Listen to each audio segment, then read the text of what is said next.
guy's wearing the same shirt as the other one.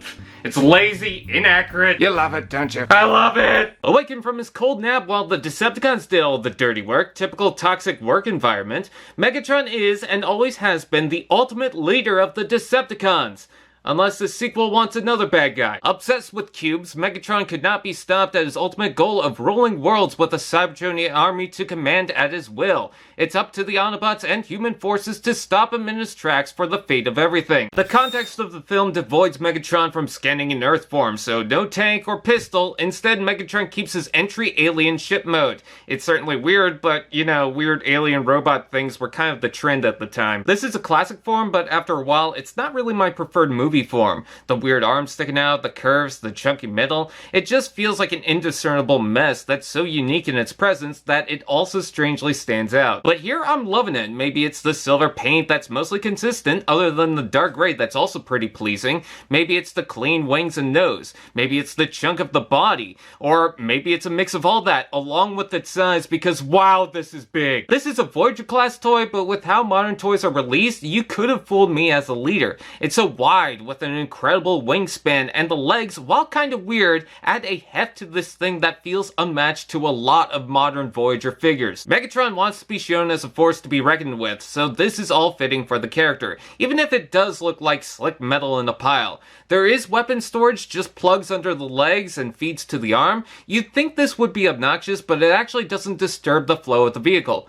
Mostly because it already disturbs itself. It's so fun to swoosh around. I guess the torso's weirdly placed. I like to turn the arms a little to sit naturally with the centerpiece, but I am missing the head that sat on top. I wanted to fly, stab someone with the nose, poke out and say some cheap one-liner like, "You're looking a little sharp, oh snap." Listen, it's sort of a mess, but that's by design because the toy itself cleans up pretty well, creating this incredibly powerful looking vehicle. I think it also gets points for being the first form for Megatron in any movie of the franchise.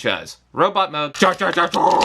The transformation has a few hitches, the way the head goes in while the shoulders move, the exact position of the wings stored in the legs, but I love the jet mode and I love the robot even more, which is funny because I hated it when I first saw it. The reason came down to the torso, as they're just reusing the same from Revenge of the Fallen, which felt cheap at first glance, even if it's just bits and greebling, but because of that consistent mess and the wonderful shiny silver paint highlighting the armor plating, it fits in so well I hardly notice. How did they keep this within budget is just out of my mind insane. It defies logic. Sure, he has simple, mostly unaffected chunks, but the entire wing setup tucks in the legs, fills it up, and yet still manages to be a tall, hefty Voyager. Optimus Primal feels like a ripoff. I can't even say they cheaped out on the paint, and some of it's expertly placed, leaving the unpainted dark gray between the cracks. It's weird to say, I feel like I'm conflicting myself, but this absolute mess is absolutely beautiful, even if bending the knees makes it look like a video game model got stretched. I will defend the head when it's done right, and here, it might not be G1, but that's not what they're going for, and it's marvelous.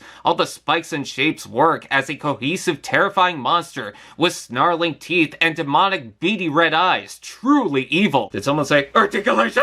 Ball jointed head, hinge, hinge again, shoulders out and in forward to back rotation below, elbow bend, wrist joint, hips out and in forward to back rotation below, knee bend, foot tilt, heels and toes move. He doesn't just look good, he poses good too, though I'm constantly worried the shoulders are too tight going out and could snap the pin. Also, the head keeps hitting the nose of the jet that's condensed in the torso.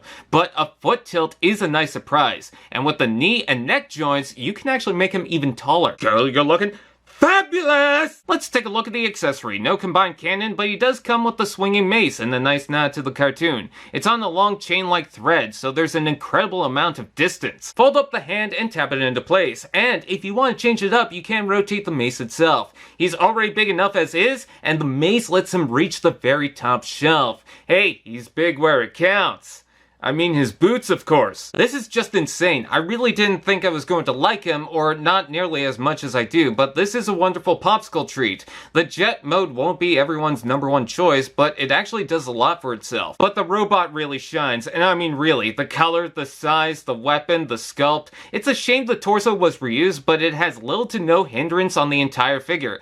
If that was the only shortcut necessary to make him this good, then I think it worked for the best. Okay, let me ask you, how many of you put him in the freezer? Allspark TV. Now that's just prime.